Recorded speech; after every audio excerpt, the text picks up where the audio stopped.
Je savais plus comment réagir. Coup de massue dans la tête, accident de voiture sans airbag. Ma fille, Léa, diagnostiquée TSA. Dans les premières vidéos, je vous ai expliqué comment j'ai réussi à avoir un diagnostic. Maintenant, j'aimerais vous expliquer ma réaction et mon ressenti. Je suis partie en pleurant de son bureau parce que, comme il me disait, un scanner, ça soigne pas. Bon, il était un peu dur, ce professeur. Je suis partie vraiment en pleurs parce que j'avais encore un peu d'espoir qu'elle soit pas autiste.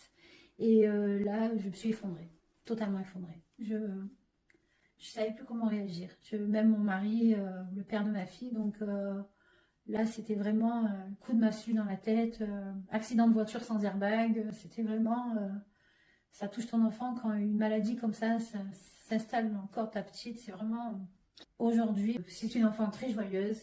Elle est adorable, elle fait énormément de progrès, même si c'est des petites victoires.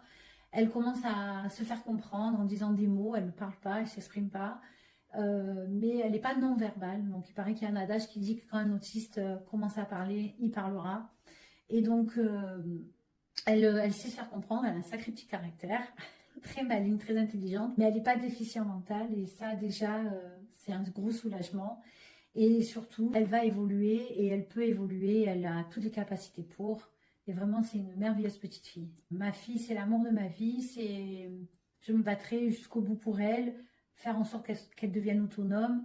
Et je ferai tout pour ma fille, tout simplement. Et son papa aussi, si on fera tout pour elle.